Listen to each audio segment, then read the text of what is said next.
오늘도 하나님의 은혜와 사랑과 은총이 든든한 교회와 말씀을 사모하는 저와 여러분에게 함께 하시기를 진심으로 축복합니다. 고린도전서 4장 1절로 5절을 통해서 충성된 성도가 됩시다 하는 제목으로 같이 은혜를 나누고자 합니다. 여러분, 벌이 꿀을 애써 모아놓으면 자신은 먹어보지도 못하고 사람들이 다 가져다가 먹습니다. 사람도 동분서주하면서 재산을 막 모으는 데만 급급하다가 한번 써보지도 못하고 죽고 나면 쓰는 사람이 따로 있다는 것을 우리가 잘 압니다. 새가 살아있을 때는 개미를 먹습니다. 그런데 새가 죽으면 개미가 새를 먹는다고 합니다. 시간과 환경은 언제든지 변할 수가 있다는 얘기죠. 그러므로 우리의 인생에서 만나는 누구든지 간에 무시하거나 상처를 주어서는 안 됩니다. 지금은 힘이 있을지 모르지만 시간이 지난 후에 우리는 약해질 수 있기 때문이라는 것을 자각하며 삽니다. 여러분, 하나의 나무가 100만 개의 성냥개비를 만들지요.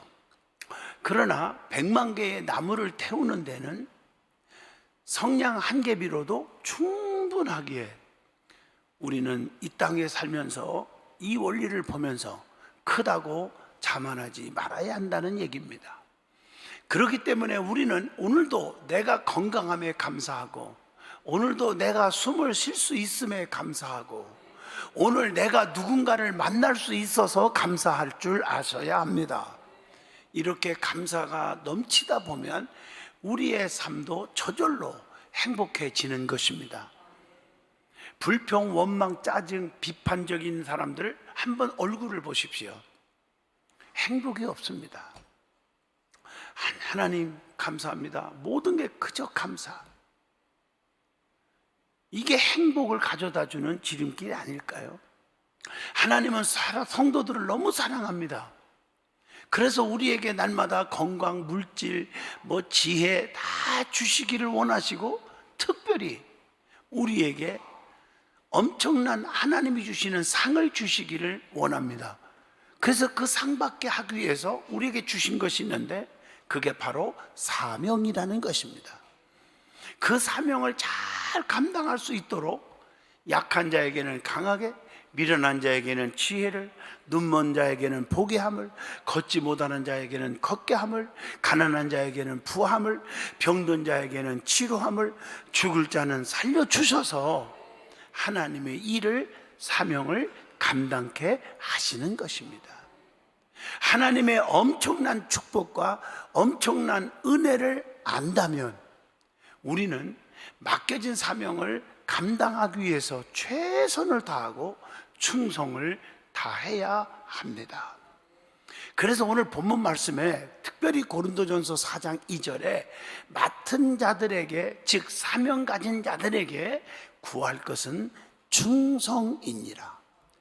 여러분, 교회 안에서 사명 없이 교회 왔다 갔다 하면 정말 여러분 힘든 일입니다. 그래서 무언가 한 가지씩에도 교회 일을 하면서 예배를 드리고 하나님을 사랑하는 것이 너무 중요하다는 것을 말씀드리고 있는 것입니다. 성도는 마태복음 6장 31절 보면 무엇을 먹을까, 무엇을 마실까, 무엇을 입을까 염려하지 말라. 그것은 다 이방인들이나 구하는 것이니라. 그러나 마태복음 6장 33절 보세요. 너희는 먼저 그 나라와 그 일을 구하라. 그리하면 이 모든 것을 더하여 주시리라. 이렇게 약속을 하고 계십니다. 여러분, 그 나라와 그 일을 구하라고 하는 말씀 가운데에는 이게 무슨 뜻일까? 충성을 구하라는 말씀이 내포되어 있다는 것입니다. 여러분, 충성이란 무엇일까요? 중심에서 우러나오는 그 감사와 보답의 행위, 이것이 바로 충성입니다. 어떤 상황이나 어떤 조건이나 어떤 시간에 따라서 변질되는 것이 아니라 모든 것을 초월해서 맡겨주신 직분에 대한 엄숙한 순종의 행위가 바로 충성인 것입니다. 그리고 충성할 때는 하나님이 반드시 큰 상을 주십니다. 그러면 오늘 말씀을 통해서 충성된 성도가 되자는 제목으로 저와 여러분이 깊은 은혜의 시간이 되어지기를 바랍니다. 제일 먼저 은혜 받을 말씀은 충성된 자는 하나님께서 반드시 축복을 주시고 상을 주신다는 것입니다. 그래서 히브리서 11장 6절 상 주시는 자이심을 믿어야 할지니라. 시편 138편 8절에 여호와께서 보상해 주시리라. 분명히 성경에 말해요. 계시록 2장 10절 보시면 너희가 엄청난 고난을 받을진데 마귀들이 우리를 너무 시험 들게 할 텐데 그 고통 속에서도 어떻게 하라고요? 인내하면서 네가 죽도록 충성하라. 그리하면 내가 생명의 관을 네게 주리라. 이렇게 약속하고 계십니다. 여러분, 하나님이 주시는 축복이 물론 성경에 엄청나게 많이 있지만 그것을 세 가지로 딱 요약을 해보면 나를 하나님이 보호하신다. 그래서 사망의 음침한 골짜기 다닐지라도 해받음을 두려워하지 않을 것은 주께서 나와 함께 하심이라. 주의 지팡이와 막대기가 나를 안위하시나이다. 시편 23편 4절에 그렇게 말씀했고 주의 지팡이와 막대기가 나를 안위하신다고 했어요. 또 하나는 나를 지켜주신다. 시편 121편 8절에 보니까 여호와께서 너희의 출입을 지금부터 언제까지? 영원까지 지키시리로다.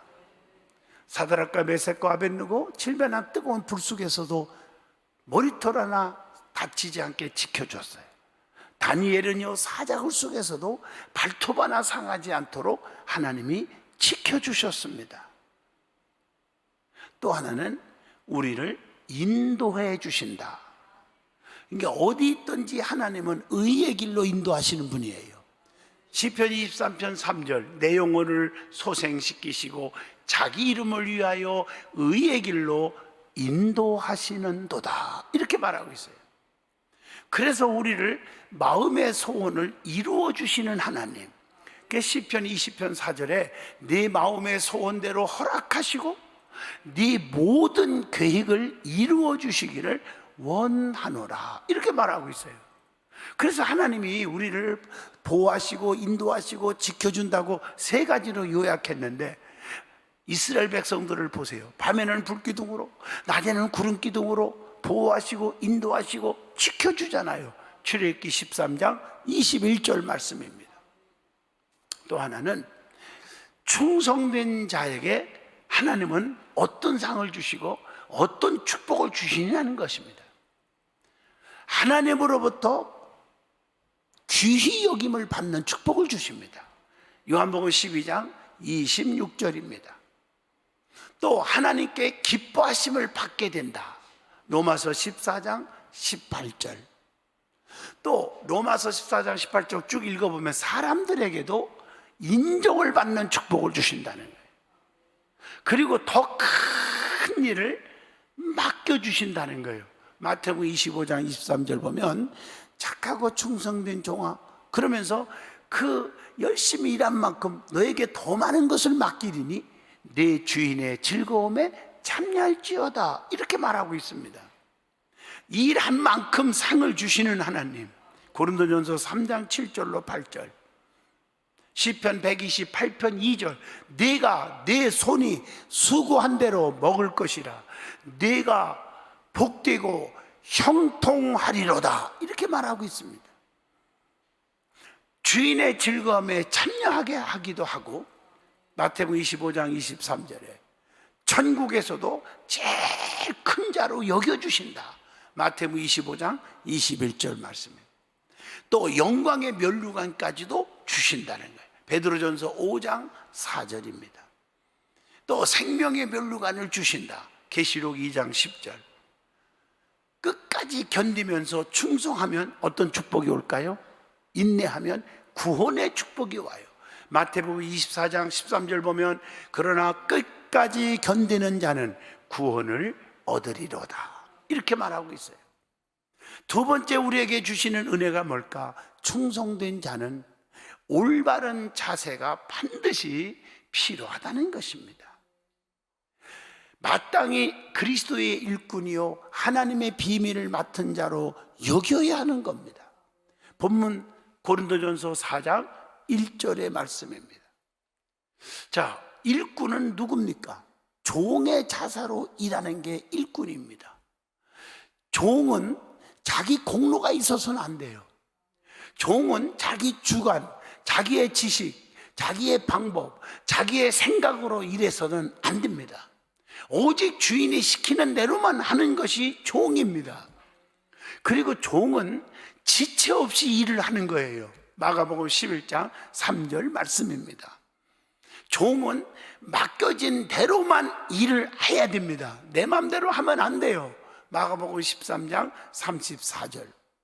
종은 자기 뜻대로가 아니라 하나님의 뜻대로만 일을 해야 합니다. 요한복음 4장 34절입니다. 반드시 종은 열심히 한 만큼 그 이후에 반드시 셈을 할 날이 온다는 것을 알고 일을 하셔야 합니다. 고린도전서 4장 5절입니다. 또 그래서 종은 견고하며 흔들리지 않고 힘써서 일을 해야 되는 거예요. 고린도전서 15장 58절입니다. 그리고 종은 먼저 선한 일에 본을 보여야 합니다. 디도서 2장 7절입니다. 자, 그러면 우리는 종의 자세를 가지고 충성하는 게 바른 자세인데, 충성된 자는 어떤 자입니까? 하나님의 비밀을 맡은 자로 여겨야 한다. 그러니까 믿는 자들의 영적인 비밀이 분명히 있는 거예요. 그 비밀 중에 하나님의 비밀이 있잖아요. 고린도전서 4장 1절입니다. 그리스도의 일꾼이요 하나님의 비밀을 맡은 자로 여길지어다. 여러분, 하나님의 비밀들이 얼마나 많은 줄 아십니까? 계시록 10장 7절 말씀도 하나님의 그 비밀이 이루어지리라 하더라. 이렇게 뭐와 함께? 복음과 함께 이렇게 말하고 있습니다. 자, 그러면 비밀이 뭘까? 그리스도 하나님의 비밀 뭐 이렇게 말했는데, 말씀이 그리스도의 비밀입니다. 에베소서 3장 4절입니다. 여러분, 믿지 않는 세계에서는 말씀을 하나님의 비밀로 우리가 얘기해도 되냐? 아무것도 몰라. 말씀을 압니까? 말씀 속에 생명 있고, 말씀 속에 능력 있고, 말씀 속에 기적 있고, 말씀 속에 구원 있고, 오늘 이걸 불신자들이 아냐고요. 우리밖에 모르는 거예요. 그래서 저와 여러분은 말씀을 너무 사랑하지만 세상 사람들은 말씀 얘기하면 콧방울도 안 깨요. 제가요, 맨발 걷기를 하면서 유튜브를 가지고 성경 통독하는 것을 틀었고 하니까 어떤 사람이 조금 볼륨 좀 줄여줘요 그러더라고. 말씀이 듣기 싫은 거지요, 쉽게 말하면. 그래서 더 크게 틀려다가 덕을 세우려고 줄여서 나만 들었습니다. 나만 복 받고 말지 뭐. 여러분, 골로새서 4장 3절의 말씀, 그리스도의 비밀을 말하게 하시기를 구하라. 내가 이 일 때문에 매임을 당하였노라. 이렇게 고백을 하잖아요. 그리고 하나님 나라가 비밀입니다. 여러분, 불신 세계에서 하나님 나라를 믿습니까? 안 믿잖아요. 마가복음 4장 11절 하나님 나라의 비밀. 누가복음 8장 10절 말씀. 그 하나님의 나라에 대해서 모든 사람들은 깨닫지를 않는 거예요. 그리고 상속자의 비밀이 있죠. 에베소서 3장 6절. 또 복음의 비밀. 복음에는 능력이 있는데 이걸 몰라. 에베소서 6장 19절. 이번 사모 세미나 때도 간증했지만 사모님 어떤 분이 뼈가 2개가 날아갔는데 말씀을 선포하는데 이게 다 붙어버린 거예요. 우리 성도들이 다 들었잖아, 간증을요. 말씀의 능력의 비밀을 안 믿는 자들은 모릅니다. 내주하시는 그리스도의 비밀이 있잖아요. 골로새서 1장 26절로 27절.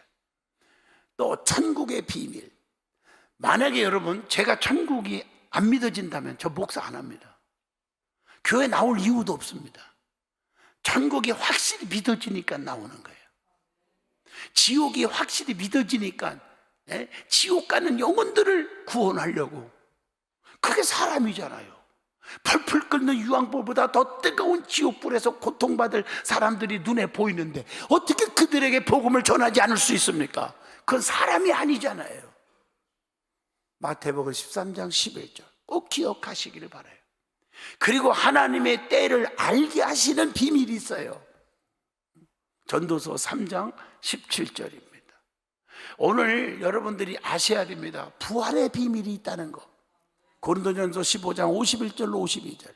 많은 사람들이 교회를 오래 다니고 직분을 가졌어도 부활을 믿지 않아. 십자가의 죽음이 안 믿어지는데 무슨 부활을 믿습니까? 예수가 나의 생명이고 그분 아니면 나는 구원받을 수 없다는 그 기본 믿음이 내 속에 없는데, 예수가 없는데 무슨 부활을 믿습니까? 예수님은, 하나님은 기적을 그냥 일으킨 줄 아십니까? 부활의 능력, 부활을 믿는 자에게 기적을 주는 거예요.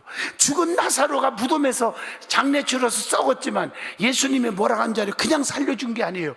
부활의 믿음이 있는 자를 살려주는 거예요. 그래서 나를 믿는 자는 죽어도 살겠고 살아서 믿는 자는 영원히 죽지 아니하리라. 네가 이것을 믿느냐라고 먼저 질문하는 거예요. 그때 마르다 마리아가 믿나이다.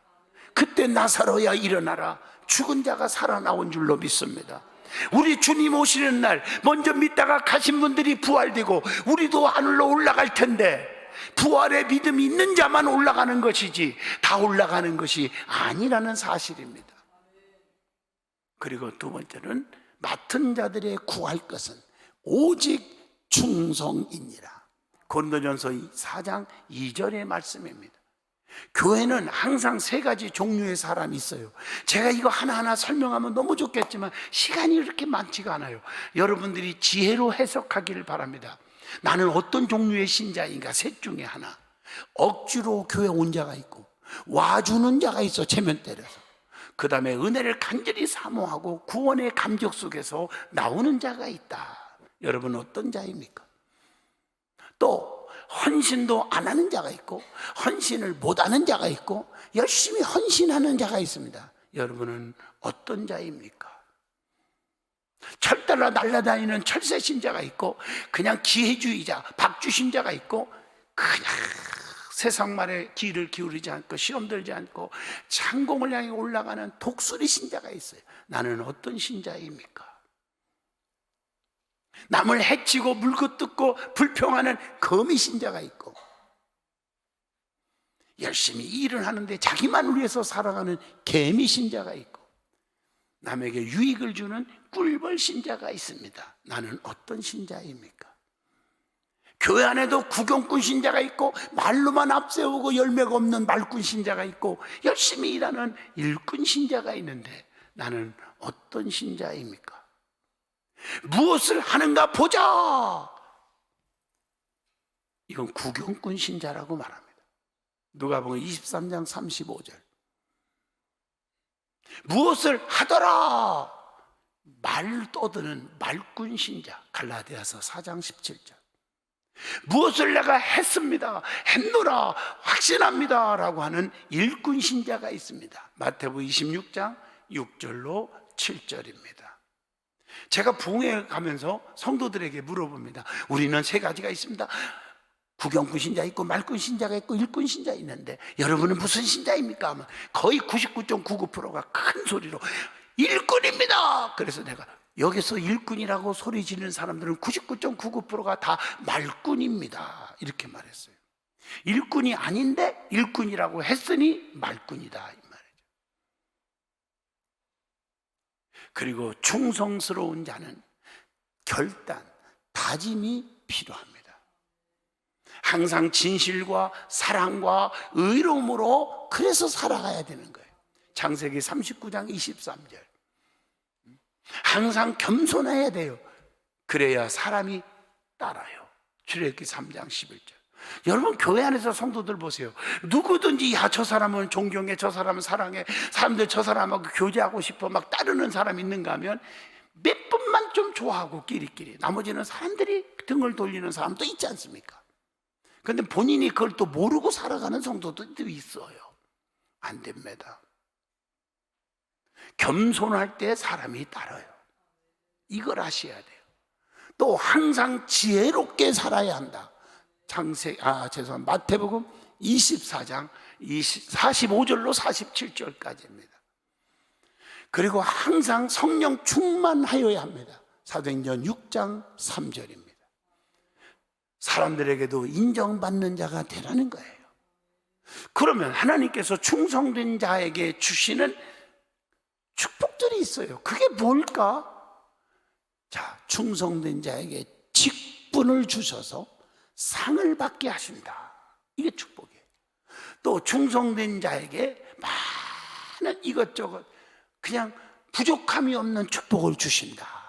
잠언서 28장 20절, 디모데전서 1장 12절 다 나오잖아요. 또 충성된 자는 양약이 되게 하신다. 잠언서 13장 17절. 또 충성된 자는 하나님으로부터 칭찬을 받게 된다. 고린도전서 4장 5절입니다. 자, 세 번째, 우리 충성스러운 성도는 어떻게 해야 되느냐? 아무것도 판단하지 말아야 한다. 본문 고린도전서 4장 3절로 5절의 말씀입니다. 충성된 자는 절대적으로 남을 비판해서는 안 돼요. 마태복음 7장 3절, 제 눈에 티는 보고 형제의 눈 속에 있는 티는 보고 내 눈 속에 있는 들보를 깨닫지 못하느냐, 이렇게 말했잖아요. 충성된 자는 분쟁이 없이 행해야 한다. 고린도전서 1장 10절. 또 충성된 자는 헛된 말을 절대로 해서는 안 된다. 디도서 1장 10절. 자, 세 번째 우리에게 주시는 교훈이 뭘까? 충성된 자는 반드시 어떻게 충성해야 되는지를 아셔야 합니다. 첫째, 누가 보지 않아도 은밀하게 충성해야 돼요. 마태복음 25장 10절입니다. 오른손이 하는 일 왼손이 모르게 하라고 마태복음 6장 3절에 말했습니다.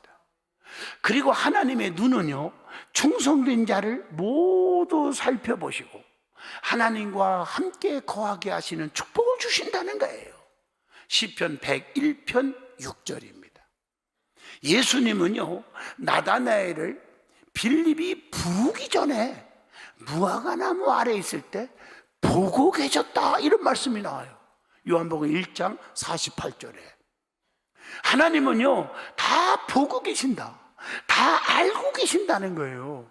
여러분, 제가 시편 138편 6절이나 139편들을 달달 외우라고 그랬잖아요. 하나님은 높이 계셔도 낮은 자를 굽어 살피시고 멀리서도 교만한 자를 다 하신다. 앉고 일어섬까지도 하시고 멀리 계셔도 하나님 거기 계시고 생각을 밝혀주시고 다 하신다. 내 혀의 말을 알지 못하는 것이 하나도 없으시니다. 사람들은 없는 데서 중얼중얼, 또 없는 데서 끼리끼리 모여서 쑥덕쑥덕 이거 하는 그걸 하나님은 다 듣고 계시고 알고 계신다. 이게 하나님 말씀이에요. 하나님의 살아계심, 전능하심을 믿지 않기 때문에 말을 함부로 하고 행동을 함부로 하는 것입니다. 기억하시기를 바랍니다. 그리고 하나님은 다윗이 누가 보지 않아도요, 끝까지 들에서 양을 지키고 있는 걸 보고 계셨어요. 사무엘상 16장 11절. 사람들을 볼 때 다윗을 우습게 여긴 거예요. 저 막둥이 저거, 아유 저거. 근데 하나님은 데리고 오래, 그 사람을 내 마음에 합한 자요. 세상 사람들을 알아주는 사람, 보는 사람 없지만 띠약볕에서 자기 맡겨진 사명을 누가 알아주든 안 알아주든 끝까지 충성하는 거 하나님이 다 보고 계셨어. 내 마음에 합한 자여, 기름 부어 세우라. 이스라엘의 2대 왕으로, 왕중왕으로 다윗을 세워서 쓰신 줄로 믿습니다. 두 번째, 지극히 작은 일에도 충성해야 합니다. 마태복음 25장 23절입니다. 교회에서 주의 일은 크고 작은 것이 없습니다. 내 잘못된 생각을 바꿔야 합니다. 직분이 높고 낮은 게 없습니다. 감투직이 아닙니다. 목에 힘을 줘서는 안 됩니다. 명심하셔야 합니다. 지극히 작은 일에도 충성된 자는 큰 일에도 충성된 자니라. 얼마나 멋있습니까? 말씀이. 작은 일을 잘하면 더 큰 일을 더 맡겨주신다. 마태복음 25장 23절입니다. 그래서 직분은 겉보고 판단해서는 안 됩니다. 예배 출석을 잘하는 거 보고 판단하세요. 여러분, 누가 말했건 목사도 마찬가지고 장로님도 성도들도 다 마찬가지요. 예배를 많이 드리는 사람이 진짜 믿음 있는 사람이고 하나님을 만나고 싶은 것, 그게 주님을 사랑하는 사람입니다. 세 번째, 변치 않고 끝까지 충성하여야 한다고 그랬어요. 그래서 죽도록 충성하라, 그리하면 내가 네게 생명의 관을 주리라고 계시록 2장 10절에 말씀한 겁니다. 여러분, 안나라는 여인은 과부된 지 84년 동안이나 성전을 떠나지 않았고 주를 위해서 무릎 꿇고 기도하고 충성했다고 나옵니다. 누가복음 2장 37절, 칭찬받는 사람이잖아요. 에바브로디도는 죽기까지 충성했다고 빌립보 2장 30절에 칭찬합니다. 누시라는 여인은 시어머니 나오미를 끝까지 도와서 기업물일 자인 보아스를 만나서 축복받고 예수님의 조상이 되는 축복을 누립니다. 룻기서 3장 10절로 11절입니다. 네 번째, 충성할 때 사명감으로 충성하세요. 본문 2절입니다. 직분은 주님께서 주신 사명임을 깊이 생각해야 돼요. 고린도전서 4장 1절 본문입니다. 그래서 항상 감사함으로 기쁨으로 이 사명을 감당하시기를 축복합니다. 항상이에요. 데살로니가전서 5장 16, 17, 18절 항상 쉬지 말고 범사에, 아시죠? 이것이 하나님의 뜻이래요. 그래서 이 사명을 감당하기 위해서는 하나님 앞에 간절히 기도해야 합니다. 다니엘서 6장 10절. 기도가 없으니까 사명 감당 안 하는 거예요. 사명을 가볍게 여기는 거예요. 직분은 하나님의 일임을 명심하셔야 합니다. 마태복음 16장 23절이지 목에 심주라고 준 게 아니라 하나님의 일입니다. 그래서 어떤 핍박이나 환난도 유혹도 고난도 안 알아줘도 누명을 써도 끝까지 감당할 때 그게 최고의 하나님이 인정하는 사람입니다. 말씀을 맞습니다. 우리는 항상 잊지 말고 해야 할 일이 있다면 항상 기도하는 삶, 항상 전도하는 삶, 충성하는 삶 꼭 가지시기를 바랍니다. 그래서 그런 자에게 하나님이 감당할 수 있도록 누구든지 주는 게 아니라 이런 자를 감당할 수 있도록 물질 주고 은사 주고 건강 주셔서 감당케 하는 거예요. 저나 우리 자녀들 보세요. 제가 잘난 게 뭐 있어요? 그러나 하나님을 위해서 어떻게 하면 더 드릴 수 있을까? 어떻게 하면 더 봉사할 수 있을까? 어떻게 하면 생명 한 사람에도 건질 수 있을까? 이러니까 나를 씌워먹으려니까 하나님께서 모든 걸 다 채워주셔서 감당케 하는 줄로 믿습니다. 기도합니다. 거룩하신 하나님, 충성된 성도가 되게 하여 주옵소서. 하나님 앞에 가장 귀하게 쓰임받는 온유와 겸손한 일꾼이 되게 하옵소서. 예수 이름으로 기도하옵나이다. 아멘.